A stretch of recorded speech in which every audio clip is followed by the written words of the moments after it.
found that in 2024, the fire department's first arriving units arrived on scene within the National Fire Protection Association's target time of 4 minutes only 54% of the time.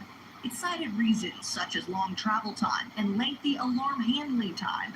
The plan suggests that these issues could be addressed by increasing the number of fire trucks and adding stations to mitigate distance concerns. Raleigh City Manager says the data doesn't show the full picture of the city's fire department. While we may be at 54% of what the standard is, we put fires out and we provide life-saving services to this community every day and every night without reservation. So we have a strong department that does amazing work.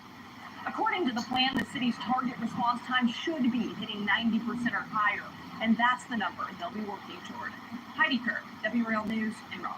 Thank you, Heidi. And we have details about the master plan, including a link to the report on WRAL.com. Brian?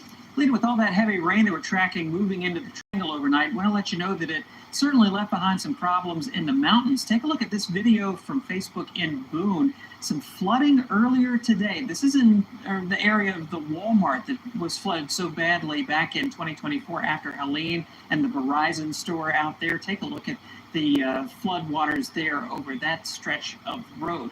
We have learned that about 2.5 to 4 inches of rain fell there earlier today, and another inch may fall tonight. This is a look at radar, and parts of Watauga, Wilkes, and Ashe counties are under a flash flood warning till 2:45 a.m. All right, Brian, thank you. Tonight, the Speaker of the House said bad storms could delay a vote on President Trump's massive spending bill.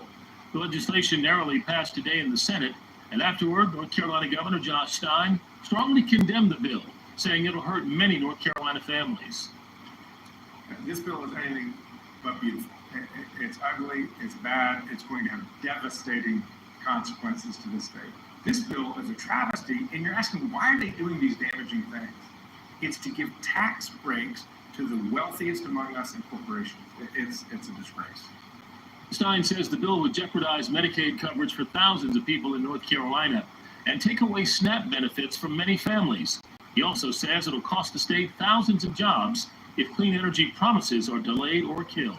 Still ahead tonight at 10 o'clock, changes coming to downtown Raleigh. Why City Council says some projects, though, may need to be scaled back. Plus, affordable child care. Governor Stein says this is a priority, and it's also costing the state billions. Some ideas on the table to try to help families. Plus, shocking and cruel, the words from heartbroken family members of the students who were murdered in Idaho. The plea deal. Looking to install a new propane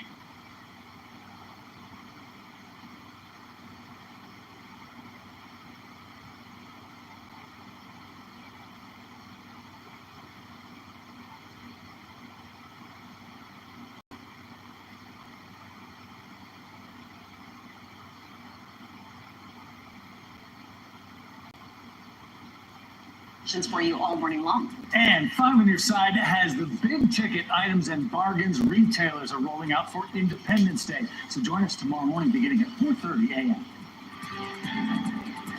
Get breaking news first with the WRAL Breaking News Tracker. Police are investigating reports of shots fired. The queue behind me was blocked off for hours. Now that's coverage you can count on.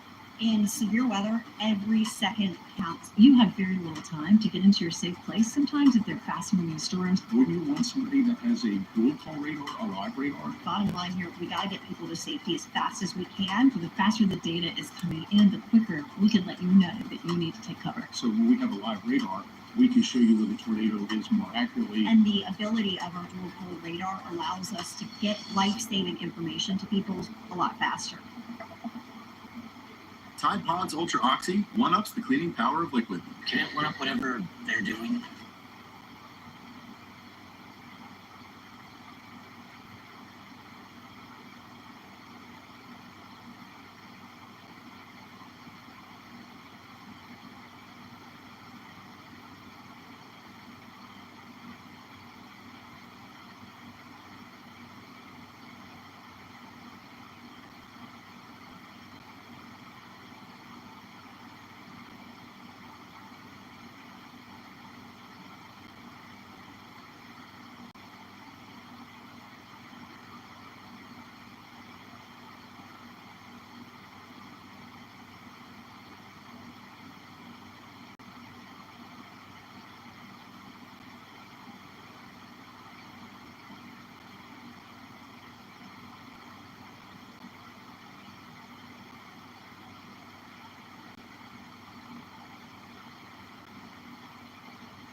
welcome back to the WRAL Live Center. All new tonight at 10. Some big doings in Rollsville tonight. The Rollsville Rural Fire Department officially became part of the town of Rollsville. Of course, this is all up in Rollsville in northern Wake County.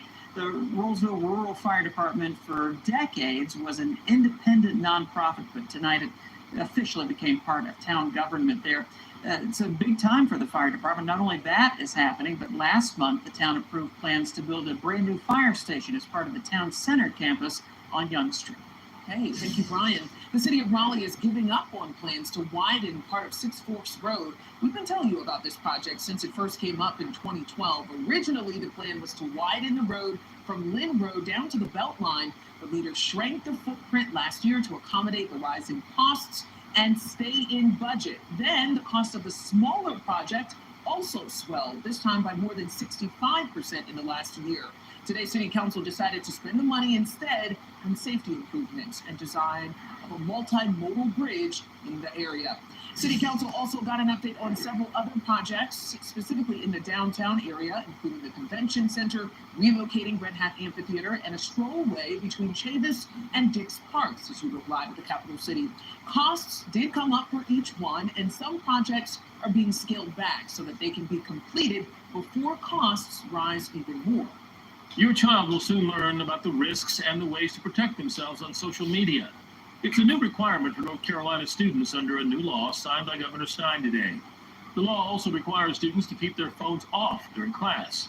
Students will learn about misinformation on social media, its negative effects on mental health, and how to identify cyberbullying and human trafficking. These are foundational skills that set the stage for building critical thinking skills later on.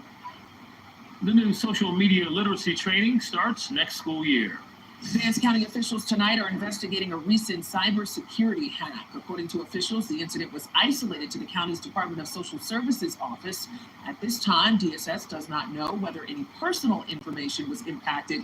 And county officials say if the investigation does reveal that sensitive information was released or compromised, they will let people know. Tonight, Governor Stein saying North Carolina's lack of affordable child care is becoming a multi-billion-dollar crisis for the state.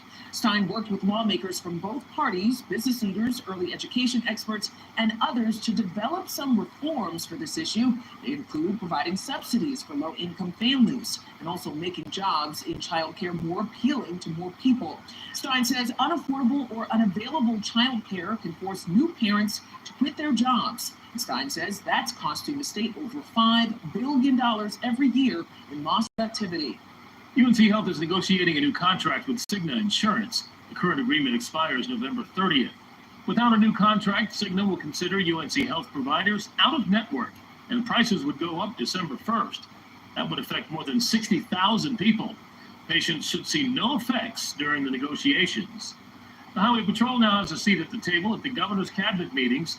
The patrol is now an independent agency and no longer part of the Department of Public Safety. Colonel Freddie Johnson is the commander of the patrol. He will oversee the department and report directly to the governor. This change takes effect today. Meteorologist Mike May is joining us at the desk now. So the rain is in our area at this point. It's a slow system, so could it dump a lot of rain here tonight? And our northern counties are getting dumped on right now. And due to the slow movement, wouldn't be surprised if there were flood advisories up there.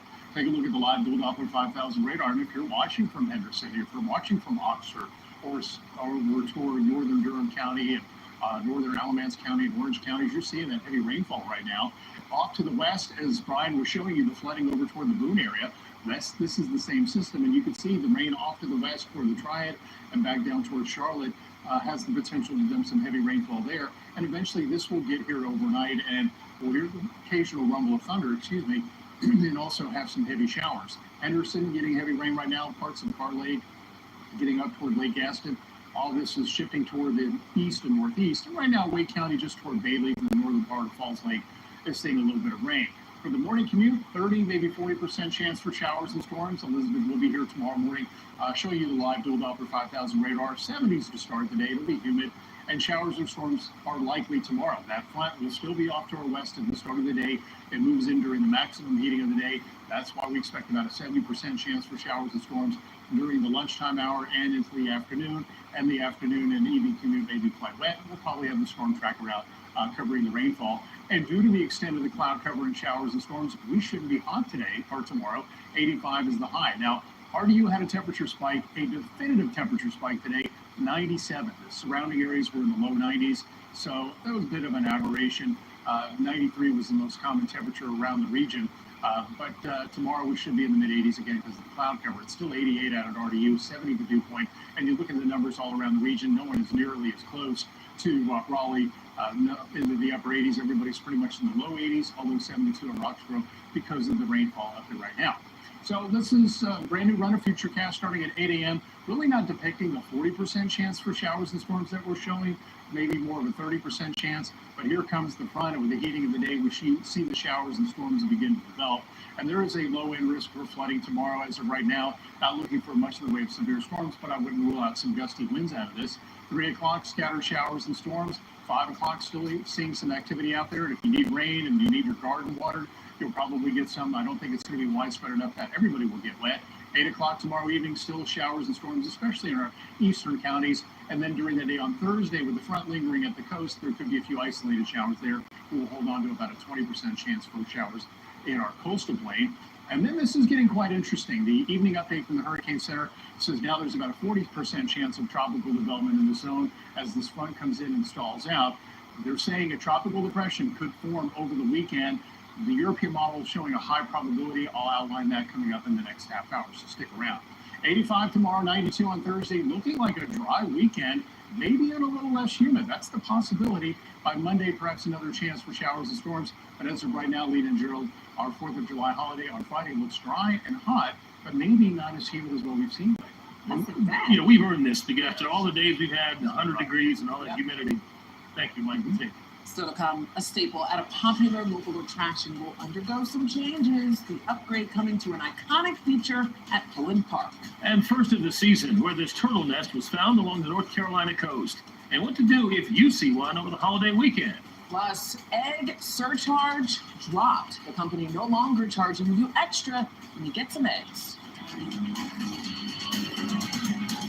Our client Jacob came to us after he fell from a roof on a job site and fractured his spine. We got him a $1.7 million.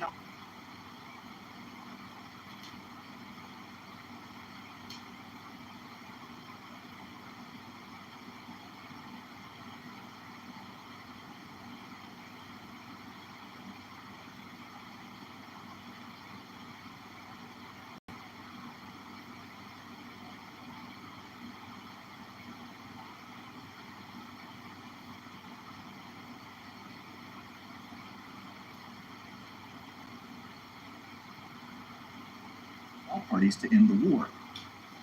The Qataris and Egyptians, who have worked very hard to help bring peace, will deliver this final proposal. I hope for the good of the Middle East that Hamas takes this deal, because it will not get better, it will only get worse.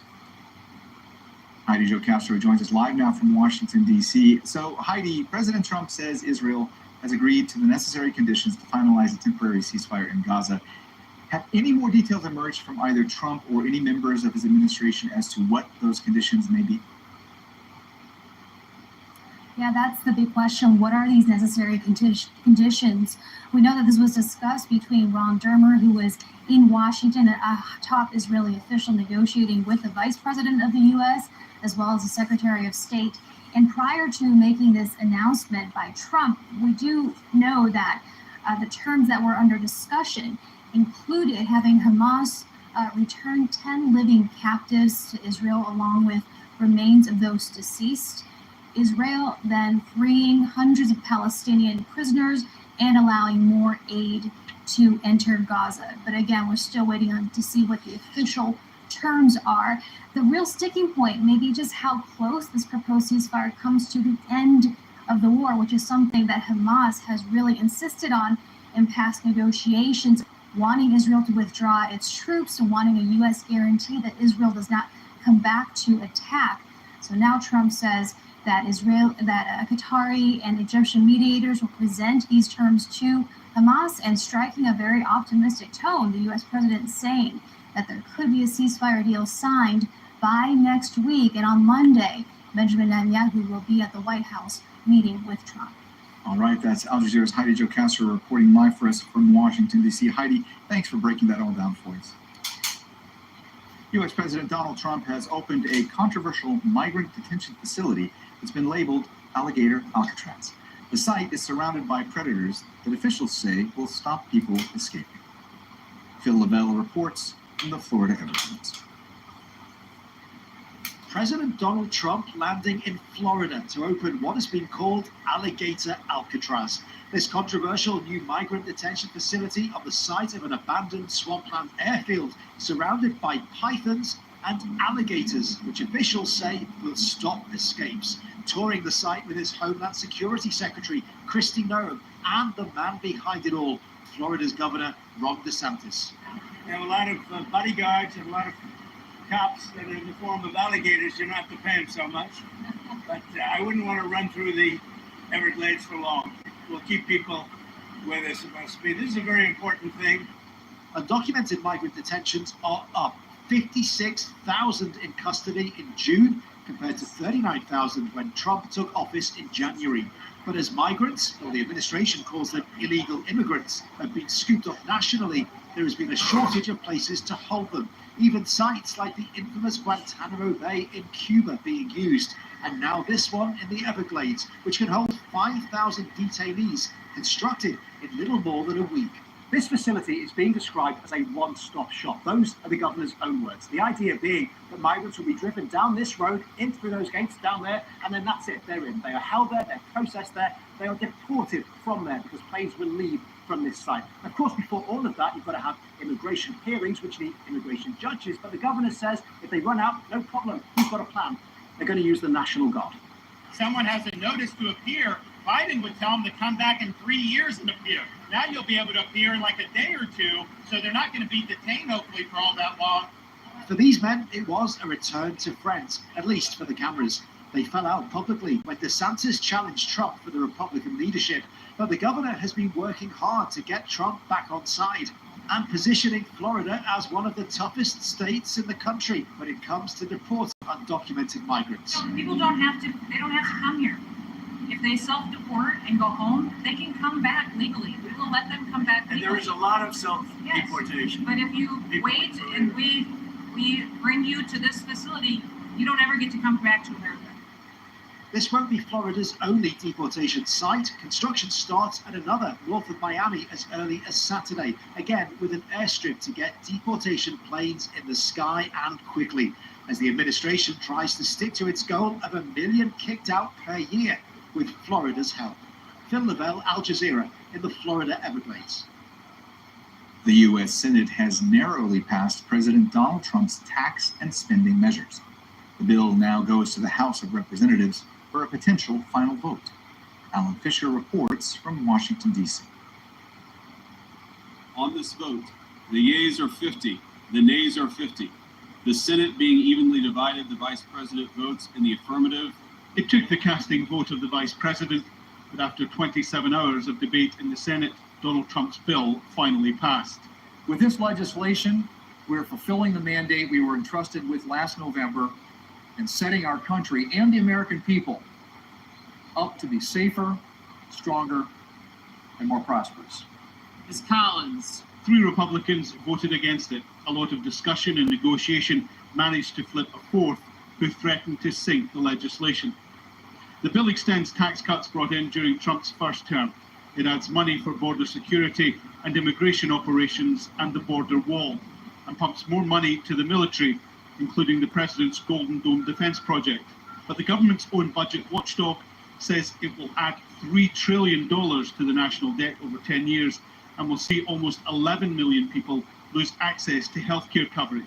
Touring a new migrant detention center in Florida, Trump was monitoring the vote. Well, I just heard that about the Senate and the bill just passed, and it tells you there's something for everyone. I mean, it's a great bill. There is something for everyone, and I think it's going to go very nicely in the House. Actually, I think it will be easier in the House than it was in the Senate. Democrats knew they were unlikely to stop the passage of the bill in the Senate, and they say this is a bad deal for ordinary Americans. Today's vote will haunt our Republican colleagues for years to come as the American people see the damage that is done As hospitals close, as people are laid off, as costs go up.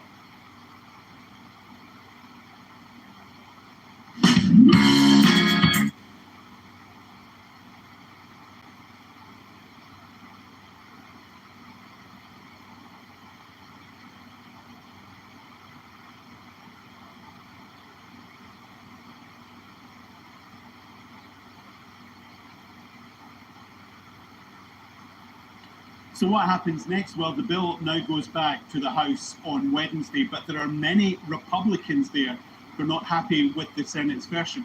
That means there's going to be a lot of negotiation and arm twisting if this bill is to get to Donald Trump's desk by his own self-imposed deadline of July the 4th. Alan Fisher, Al Jazeera, on Capitol Hill in Washington. Egypt's health ministry says at least 4 people are dead and 6 are missing after a barge capsized in the Gulf of Suez. It overturned near the city of Jebel Zayed while being towed to a new offshore oil platform. Wildfires in Turkey have forced more than 50,000 people from their homes. Forests from Izmir in the west to Hatay in the south have been scorched. The smoke briefly shut Izmir's main airport, and wind combined with heat are threatening to make it worse, as Sinem Kosolu reports. Firefighting helicopters tackle wildfires in the southern Turkish city of Hatay. It is the latest front line in a fire season that has already displaced more than 50,000 people nationwide. A city still recovering from 2023's powerful earthquakes now chokes in smoke, layering more trauma for people here. In the western city of Izmir, 42,000 people were forced to leave their homes after winds of up to 50,000 kilometers an hour pushed the flames towards coastal towns, scorching the hillsides. Üzücü, çok üzüldü. 40 yıllık hatıra. It's very sad. We're really upset. We have 40 years of memories here. Our children grew up here. I spent my youth here. I can only turn my back to it. That's how much it pains me. Let this be a lesson to people. Please question it, especially those who live in fire zones. We are in an area with such wind as this. 27 aircraft, 105 helicopters, 14 drones, and some 25,000 forestry workers are battling the flames, yet every wind shift redraws the front line for the crews. Since June the 1st, Turkey has recorded at least 1,500 wildfires. Police say 31 people are under investigation for arson or possible negligence. Scientists also link the surge to hotter, drier summers, the same conditions fueling fires from France to Spain and Italy. 172. genişletilmiş. President Recep Tayyip Erdogan warns that almost every fire starts with human hands and is urging citizens to treat the next 2 months as a fire emergency. For many communities already hit by the flames, that warning has come too late. With a high number of wildfires sparked by discarded cigarette butts and picnic fires, authorities have banned access to forests in 41 provinces, warning of extreme fire risk. And with the wind speed still increasing, crews are bracing for yet another long night. Sinem Kosolu, Al Jazeera. That's it from me, Mohammed Jamjoul. You can find more information on our website, aljazeera.com. My colleague Nick Clark will be here with more news after the listening post. Thanks for watching.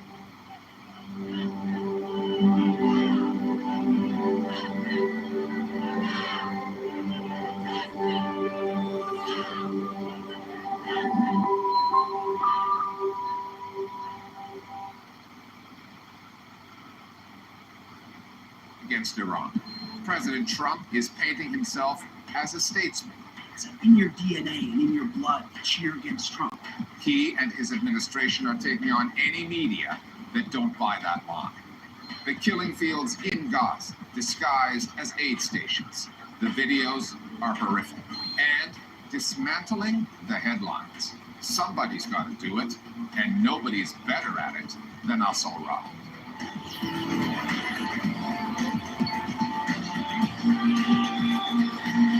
From holding talks with Iran about its nuclear program to bombing its nuclear facility, to then executing a trademark Trumpian 180-degree turn and brokering a ceasefire. From publicly backing Israel to then scolding it on live television with a little profanity thrown. The American president had another one of those weeks that had political leaders and news organizations struggling to figure out what to make of it. There is usually a theatrical component to what comes out of the White House these days, starting with a president obsessed with optics. Donald Trump's persistent pivoting has less to do with diplomacy than it does with the narrative, one that he hopes casts him as a peacemaker. Despite all the twists and turns, Israel's actions in Iran have been insufficiently questioned, just like in Gaza, while Western news outlets continue to paint Iran as an irrational existential threat to the Middle East. It is a misleading framing with elements of propaganda to it, which when one compares the nuclear programs in Iran and Israel, simply collapses. Of all the sound bites Donald Trump has provided American journalists with over the years, this one may end up in a category of its own because of what Trump said and the way he said it. We basically have two countries that have been fighting so long and so hard that they don't know what the they're doing. Trump was criticizing both Israel and Iran. It's obvious he really doesn't like it when people don't listen to him. That's what I picked up on, Trump's frustration. And of course, there was the swear word itself. They don't know what the they're doing. Do you understand that? Trump's whole persona is based on deal making. The book that helped propel him into stardom was The Art of the Deal. On his reality shows, it was all about the theater of deal making. So now it's the theater of diplomacy. So it's important to him that he gets credit for what he does, that the media give him credit. That's what really matters to him. This is a very weird situation we all find ourselves in, because on the one hand, you have America funding the wars, supplying the bombs, and then the president wants to come out of all of this looking like some sort of hero. Make no mistake, however, this is a war Israel instigated through airstrikes coordinated with the U.S., which then bombed Iranian nuclear facilities just for good measure. Iran's military response was measured, targeting a U.S. Air Force base in Qatar after warning Washington the attack was coming, resulting in no American casualties. Part of Benjamin Netanyahu's strategy in attacking Iran was diversionary, to draw attention away from Israel's genocidal assault on Gaza, the horrific scenes of starving Palestinians continually getting mowed down, killed, while lining up for food aid. A second element in Israel's thinking is to cripple Iran economically, as well as militarily, by killing more than a dozen of its top military figures. The goal, to mitigate Iran's influence in the Middle East through regime change. What made President Trump's criticism of Israel's ceasefire violation so extraordinary, though, despite the performative aspect of what he said, was that Trump was still calling out an ally. I'm not happy with Israel. You don't go out in the first hour and just drop everything you have on them. So I'm not happy with them. I'm not happy with Iran either. Certainly, part of it is political theater. And he's the master of theatrics, to create ambiguity about what he wants to do, so that he can have various options. As things change, he can go back and say, I told you so. So when there is a chance for the overthrow of the Islamic Republic, he talks about regime change. Or if the situation is different, he can say, I wanted to make Iran great again. It is a combination of political theatrics and strategic ambiguity, which is a very effective way of pursuing policy. So Trump himself has moved across the scene from possibly wanting to negotiate with Iran to then saying he needs to wipe out their nuclear program to now wanting a ceasefire. Is this a sign of instability, or is it a factor of the way he approaches his governance? I think we see both. In some ways, he did more than any other U.S. president in supporting the Israeli prime minister, but at the same time, he also did more in tamping him down. If the U.S. was out to destroy Iran's major nuclear sites, all of which are buried underground and heavily fortified, this appears to be a case of mission unaccomplished. The Americans targeted 3 sites, Fordo, Natanz, and Isfahan, using some of the biggest bombs in existence, GBU-57s, bunker busters, which weigh more than 30,000 pounds. President Trump's declaration that those sites had been obliterated was quickly contradicted by U.S. news organizations. Even though President Trump did describe the strikes on the 3 sites as having been, quote, completely and totally obliterated, really it's a question of how accurate that is. And Trump did not take it well. CNN is scum. Benjamin Netanyahu has played the Iran nuclear card before, long ago and repeatedly, first raising the imminence of the threat to Israel 30 years ago. Another angle that is underplayed in Western reporting, Iran's nuclear program is no secret. Its development has been monitored by the International Atomic Energy Agency, the IAEA, which has time and time again concluded the Iranians have no nuclear weapons.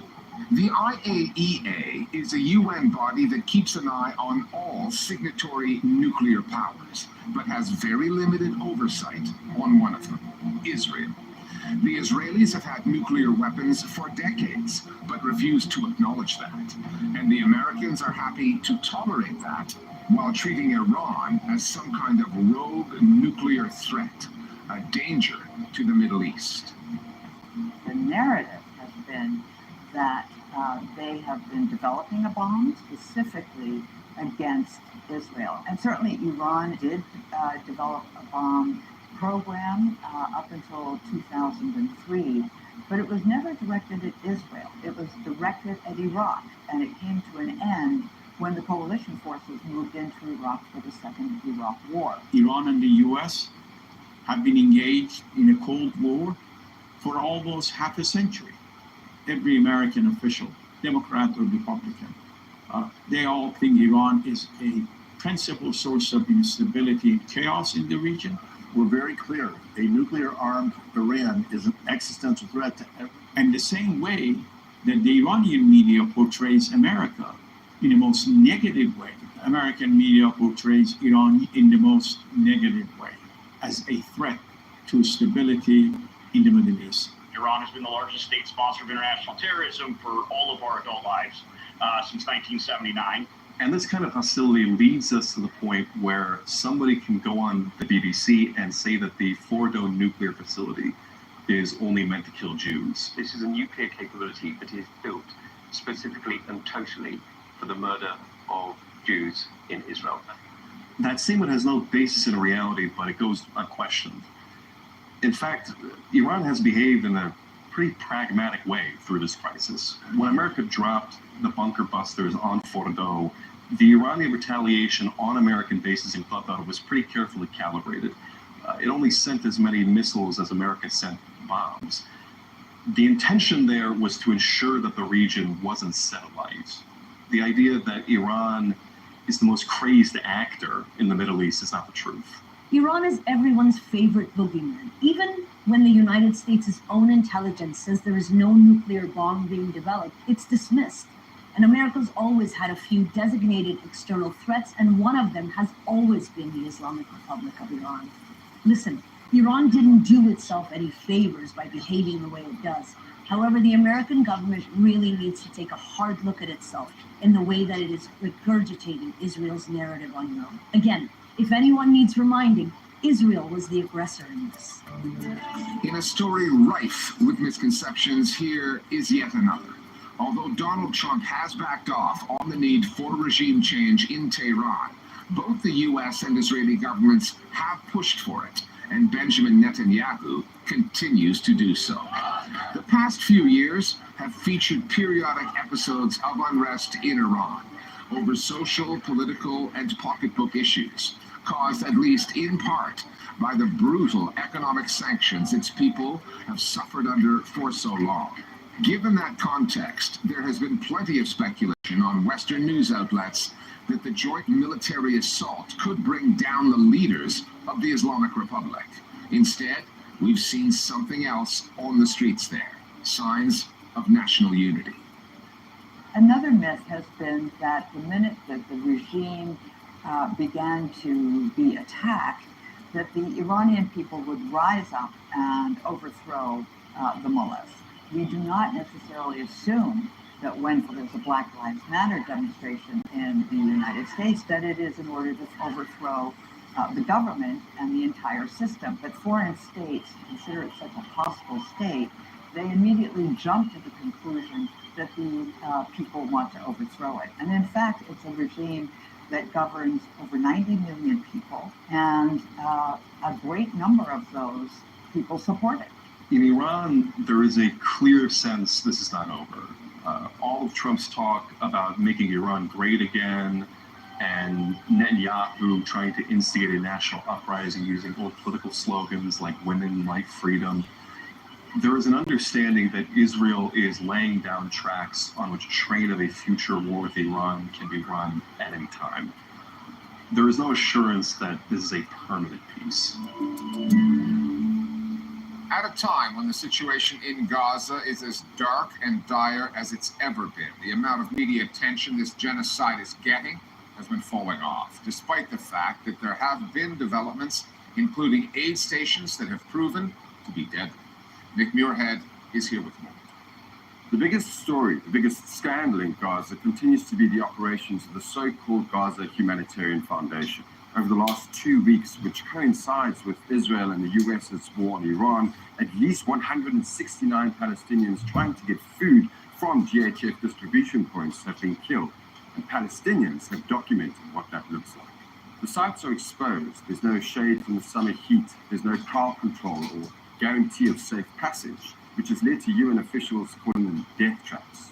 The GHF has kept its funding a secret for the most part, but what we do know is that the US government supports the organization. It has authorized $30 million in funding, and according to Reuters, the figure could increase to hundreds of millions of dollars.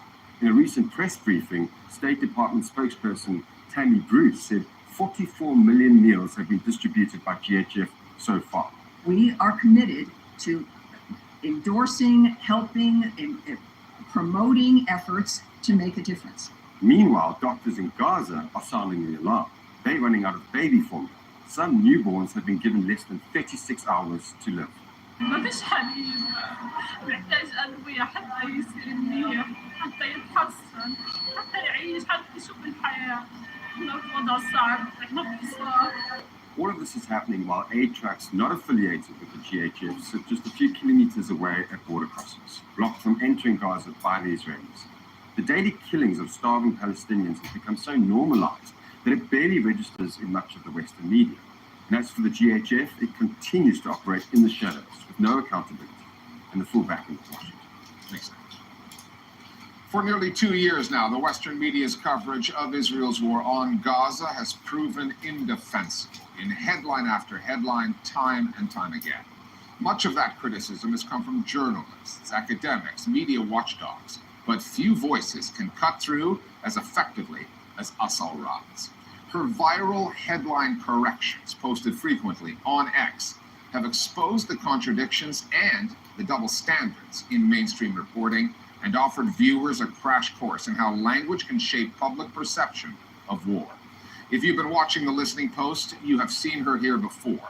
Now, with the dust barely settled from Israel's 12-day war with Iran, a conflict that produced a familiar pattern of media coverage, we turn to her again. As a historian of the Middle East, Asal Rad's analysis of how that war was reported and how it connects to the ongoing genocide in Gaza is essential, and, unlike many of the headlines that she takes apart, informative.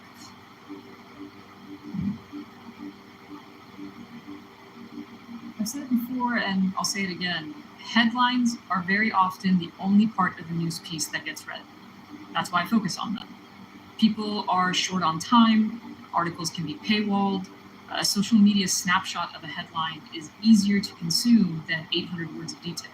So it's important to get headlines right. And in the nearly 2 years of this genocide in Gaza, there have been so many headlines that have been so wrong. And then Israel started its war with Iran.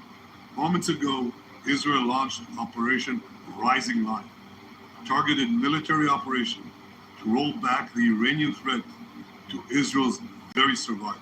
Netanyahu had already set the tone for how the story would get reported. And then the floodgates opened on the typical headlines we see whenever Iran is involved. There was an additional element this time because Israel was deeply involved as well. The language used by news outlets has been so revealing. Israel's strikes were characterized exactly as Israel described it. They were called preemptive. Anything by Iran was an escalation rather than a retaliation. When Israel would issue a statement, it was a warning, almost as if it was a public service announcement. But if Iran said something, it was a threat. Then there's the Israeli government versus the Iranian regime, even though Netanyahu has spent 17 years in office and has shredded due process in Israel. Of course, there are big problems with the Iranian state. Headlines and news reporting should reflect that by all means. But don't whitewash what's been happening in a state that is already carrying out a genocide and then started a whole new war. Well, thank God for Bibi Netanyahu. He has cut through the fog and done, frankly, what should have been done as long as 20 years ago. Fundamentally, we have an issue with terminology and framing. When you look at the headlines, the overwhelming impression is that Israel is almost always justified in its actions, or at the very least, that we can have a reasonable debate about how justified it is.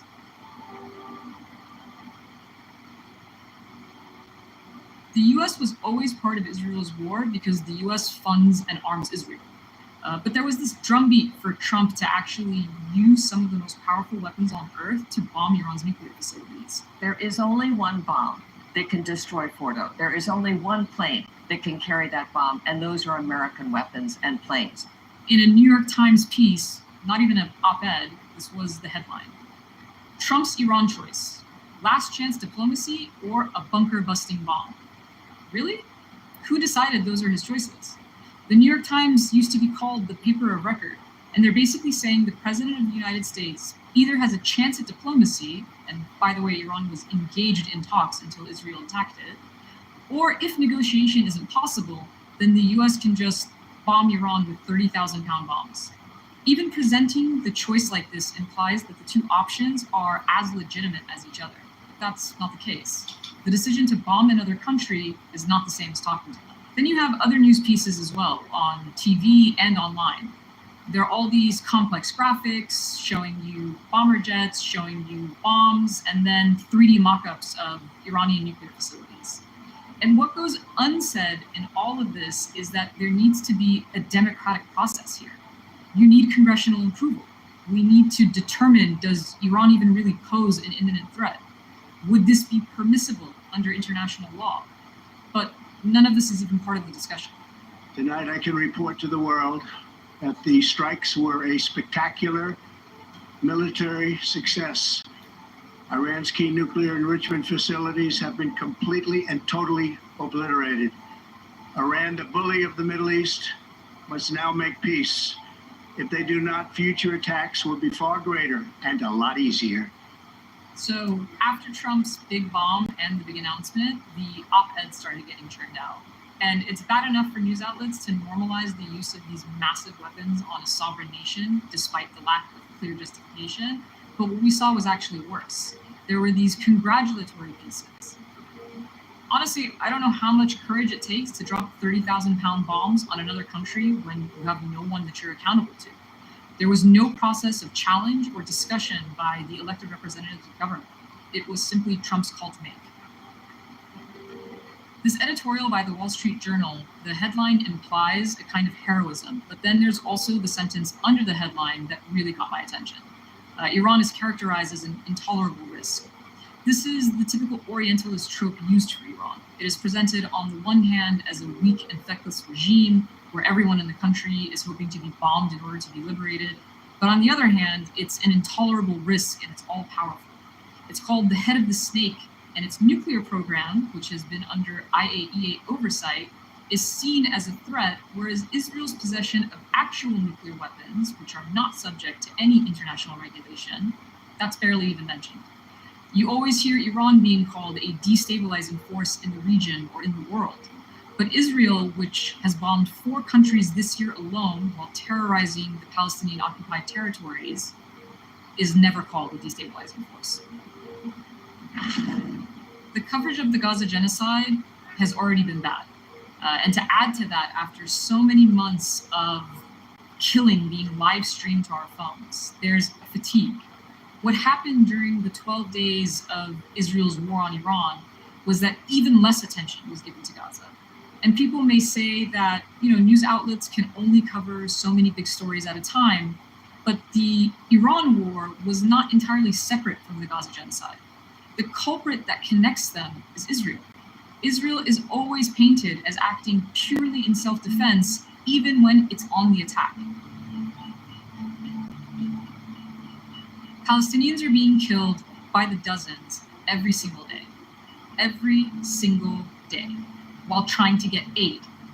You do see some coverage of this atrocity in the media, but just try comparing that with the sort of reporting we saw of Israelis who were injured or killed in Iran's retaliatory strikes. You're looking live at Tel Aviv, Israel, where at least 8 people were killed and dozens were injured in an early morning missile attack from Iran. Those victims get tons of headlines, and I don't begrudge that. Victims of war should make the news. But the media attention is just not proportional. It's not proportional to the number of Iranian civilians that were killed. It's not proportional to the number of Palestinians that have been killed, or the manner in which they've been killed by Israel. My headline correction started as a way of setting the record straight, adding a word, putting an attribution, or cutting out stuff that's inaccurate. The reactions, especially from journalists, has actually been quite positive. And I think that speaks to the fact that so often it's the institutions that create these limitations, not individual journalists.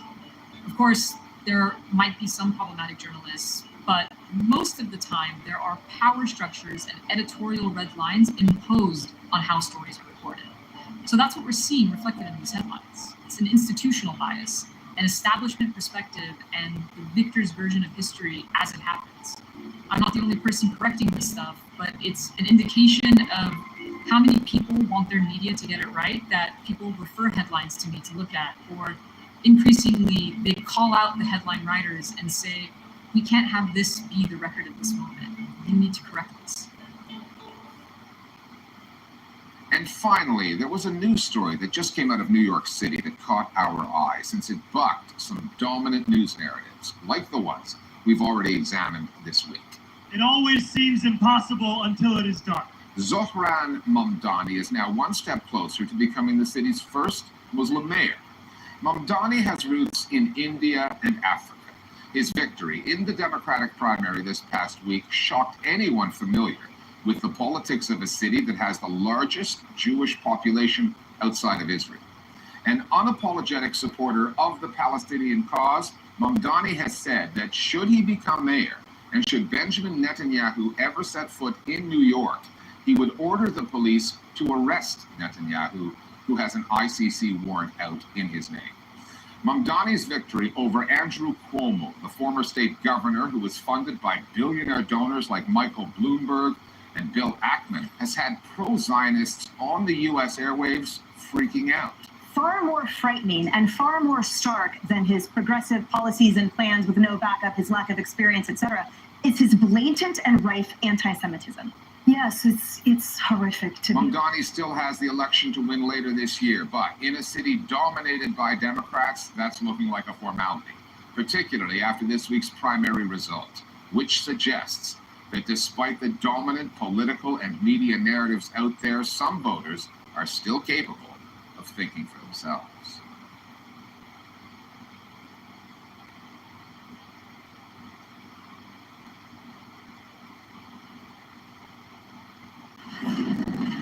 Devastating strikes followed by heroic rescues. Gaza's first responders know that every mission could be their last. But until then, their humanity drives them. One day with Gaza's civil defense. Witness Rescue Mission Gaza on Al Jazeera. The Iridime refugee camp is a new humanitarian corridor for tens of thousands fleeing the fighting in Sudan's North Darfur. Since the outbreak of hostilities between the Sudanese army and the paramilitary rapid support forces more than 2 years ago, around 1 million Sudanese have sought refuge in Chad, worsening the country's already dire food shortages. Khadija Hassan queues for supplies for herself, an elderly mother, and 6 children. Texted to pick up these gift cards and send them the PIN numbers.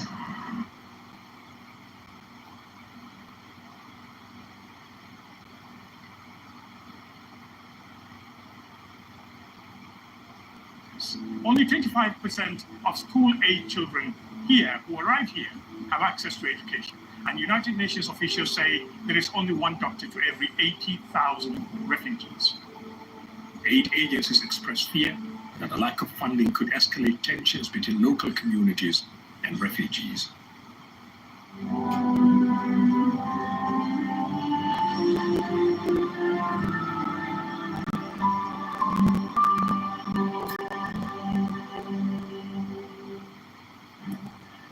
Living off scraps, Palestinians in Gaza dodge Israeli gunfire as they queue up at food distribution points run by a group backed by the US and Israel.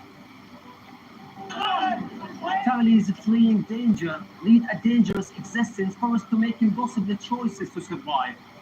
Death by bullets or death by hunger.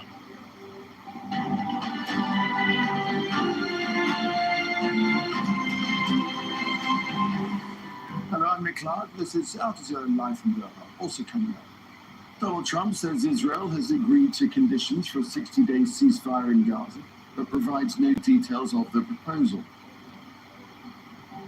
I'm Phil Lavelle in Florida's Everglades, where the president has opened a new controversial migrant detention facility using predators to keep detainees in. Wildfires forced thousands of people from their homes in Turkey, and there's a threat of worse to come.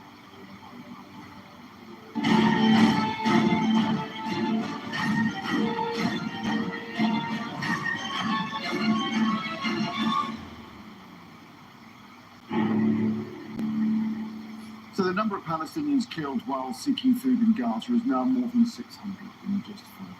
They're dying at US and Israeli-backed distribution points run by the Gaza Humanitarian Foundation. The UN calls them death traps. Nath Al-Khalid reports from Gaza City on the Palestinians dodging Israeli bullets in the hope of getting even a scrap of food. In Gaza, death can be found in every direction. Women living in the north of the Strip do not have the luxury of staying behind and must raise men to try and secure food. Wafa Obaid cares for a family of 5, her children and elderly parents. She saws through what she managed to pick up off the ground at a Gaza Humanitarian Foundation distribution site, and tomorrow she will have to do it all again. I'm divorced and I'm taking care of 5 people. I have no food, I have no water, and no one takes care of me. I'm obligated to go and get humanitarian aid, but I failed every time because of the attacks on those waiting to get food. I do my best to at least get what's left of people's food to make something for my children. Before I used to go and beg some families to help me, but they couldn't offer me anything, and I'm obligated to face death every day for my children. There seems to be no end to people's desperation here, and trying to get food can come with a high price. Families fleeing danger lead a dangerous existence at the whims of Israeli soldiers, often forced to make impossible choices to survive. Death by bullets or death by hunger. Scenes like these have become a regular occurrence. The Israeli military routinely opens fire on people waiting for food at GHF distribution sites. Many Palestinians have been gunned down in recent weeks. Khalil says he was crouching on his stomach to avoid the bullets, but the intensity of the fire was too great, the cover too little. He was shot in the leg. I have 2 young daughters who are always hungry. I must bring them some food to eat and some water to drink. I didn't have money to buy food and diapers, so I was forced to face death to get some humanitarian aid. Nothing is easy in our life in Gaza. Our food is mixed with our blood. I got almost nothing except one diaper and I was injured. I will welcome death if I can get some food for my family. People here say Israeli forces use aid boys as a deception to trap and kill Palestinians. Khalil says people are risking and losing their lives for as little as a kilo of food. With nothing to feed his children, he prepares to go again, saying goodbye to his daughter, knowing it could be the last time he sees her. Muad al-Kahlouf, Al Jazeera, Gaza City, Palestine. Let's explore this further with Anthony Lowenstein, who's the author of the Palestine Laboratory, which is a book on Israel's arms and surveillance industry. He joins us now from Sydney. So, Anthony, great to have you with us. I'm just curious about the formation of this Gaza Humanitarian Foundation, the GHF. Given the chaos and killings that we've just been talking about, what was the calculation from the United States and the Israelis of bringing in their own outfits when there was already this well-established experienced system of aid provision which was ready and waiting in Gaza already? It really comes down to the fact that the Trump administration in Israel has hated the UN for years. This isn't hardly a secret. They've reviled the UN. They don't like the UN's presence, frankly, anywhere, but particularly in Palestine. So when Trump came back into office, there was a decision, I guess, by Trump administration officials in Israel. Israel had been pushing something like this long before Trump came back into power, to establish this, frankly, scam where there are big money players involved. The Israeli government has invested huge amounts of money, but they don't really honestly admit that. The US government has announced the last weeks they're investing tens of millions of dollars. And if one reads the Israeli press, you find that a number of Israeli food companies are doing very well out of this. They're making money from sending food to this sham organization. And the idea that you have, as you said, over 600 people being killed, that is the point. The point is not to provide aid in a humanitarian way. It's to say to Palestinians, we will kill you if you take food from us. And that might sound incredibly cold, but one only has to read a testimony from Palestinians who have been saying since the beginning this is happening, or even in the Israeli newspaper Haaretz in the last week or so, where Israeli soldiers were speaking to the journalists there and admitted that, yes, we are killing people, yes, our commanders are telling us to do so. And this really just finally goes to the bigger picture of how so many Israelis, including in the IDF, view Palestinians. They do not view them as equal citizens, and they are frankly seeing them as deserving of death. Right. This is the calculus that's going on in Israel at the moment. Okay, so it is then, is it a definitive plan to militarize aid, to use it as a kind of means of sowing chaos and to intentionally murder civilians? Absolutely. I think there's literally no question about that. And what concerns me deeply is someone who's done a lot of work on Israel and Palestine being a model that is then exported elsewhere. That's obviously what the Palestine Laboratory is all about, around weapons and surveillance. What I fear is this example of the militarization of aid. Any NGO, human rights organization you speak to in any conflict in the world will always say that if you militarize aid, you are by definition endangering the people who are trying to get the aid, because there is no clear line between a soldier carrying a gun and the individual handing out aid. It endangers everybody, including the NGO giving out the aid. And what I fear is what we're seeing in Gaza is a model that you may well see in other places around the world, in other conflict zones. The countries see what Israel and the US are doing and get ideas. And because there's been no accountability, there's not one Israeli soldier who has murdered a Palestinian civilian in Gaza has been put on trial in Israel. Not one. Not one. And I think that goes to the heart of why to rely on the Israeli so-called justice system is a joke. This can only happen with international bodies if they ever get off their behind and do anything about this. Right, so how can you rely on the Israeli justice system when it is in operation, which is a front for Israeli state objectives? So with taking all of this into account, it is a war crime with US backing. It's a war crime day in, day out. And when you have Israeli soldiers themselves saying, yes, they're anonymous in these Haaretz reports, but they are openly saying, yes, we're killing people. It's a killing field. I mean, this is their words, not mine. It's not the voice of a journalist saying this. This is their own words saying it's a killing field. And the point is terror. The point is to cause Palestinians, I mean, frankly, the bigger picture here, which is still the stated objective of the Israeli government and the US administration under Trump, is to make life so intolerable for Palestinians in Gaza, which it obviously has been for 21 plus months, that they will potentially go somewhere else, that they will accept a one-way plane ticket to God knows where, some location that Israel has bribed, a country they've bribed or given weapons to. Now, at the moment, we don't know where those countries are. Israel has been speaking for a number of months to places like South Sudan, Democratic Republic of Congo, Libya, countries that are ill-equipped to deal with their own population, let alone deal with Palestinians from Gaza. But that remains, as Netanyahu said again this week, the stated position to remove as many Palestinians as possible from Gaza, and ideally, from the Israeli perspective, and many people within Israel agree with this, not all of course, is to bring back Israeli settlements, which were evacuated in 2005. Right.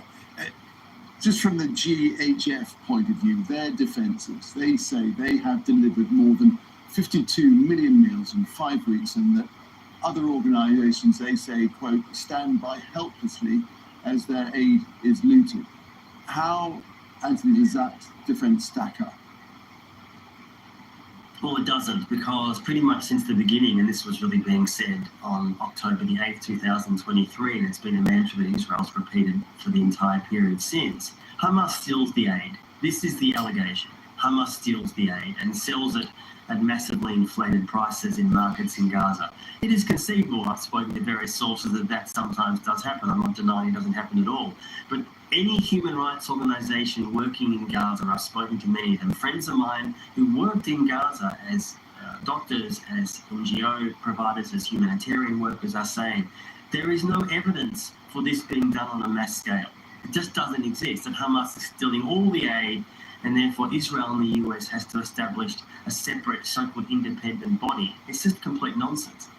And unfortunately, too many in the Western press, New York Times, Guardian, Washington Post, routinely still to this day are repeating that tired line, which is Hamas steals the aid, which attempts to give legitimacy to what Israel is doing. The idea of giving aid, I'm sure they have given many boxes of aid to people. I'm not denying that that's true, but they've killed, the system has killed over 600 people. Like, how is that in any justifiable way a successful mission? It's a complete failure. All right. And I would not be surprised if this comes to an end relatively quickly. Anthony, we'll leave it there. This story, people have been forced to risk their lives simply to eat. Anthony Lowenstein, thanks very much. Thank you. Well, Palestinians trapped in northern Gaza are under fire from Israeli forces while also receiving scant supplies of desperately needed food and fuel. More than 100 Palestinians have been killed in Israeli attacks across the Gaza Strip on Tuesday, and that includes several killed in an Israeli strike at a residential square in Gaza City. Rescuers dug through rubble with their bare hands because of a lack of heavy machinery. The director of northern Gaza's largest medical center says hundreds of patients are facing death because it's run out of fuel for its main generators. Israel's blockade on supplies means there's only a small backup generator powering the most urgent of services at Al-Shifa Hospital in Gaza City. Al Jazeera's Hani Mahmoud met patients needing kidney dialysis treatment at Al-Shifa Hospital in Gaza City. This is Gaza's largest health facility, but Al-Shifa today feels more like a room, a waiting room for life and death, not because of war wounds, but because the fuel that keeps these machines running is running out, and the backup generators across the hospital are also running out of the fuel, just threatening many other critical and vital facilities in the hospital to shut down the services completely. Kidney patients, especially those in need of dialysis, requires hours of the treatment every few days, but without the electricity to keep these machines running, that care simply stops. And once again, it's just hard to walk into a place that used to be filled with the noise of the machines here. And many of the patients, the dialysis patients who are in need of this care, are being told to go home and wait until a further notice, until, of course, fuel is back and the power generators are back here. These patients are not in the front line. They are not in the headlines of the news. They're not on the front line, but they're running out of time. And this time, not because of the airstrikes and the bombs, but because of silence and neglect. This is a life-threatening situation for kidney failure patients like us. Missing even one scheduled dialysis session puts our lives at immediate risk. Right now, I'm in severe pain, and there's nowhere else to turn. This crisis is yet another catastrophe for those of us with kidney disease. There is no other medical center in the Gaza Strip that can provide dialysis treatment.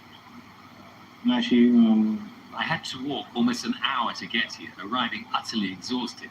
I've accumulated an extra 5 kilos of fluid that urgently needs to be removed today. Learning that the machines have stopped working was a complete shock.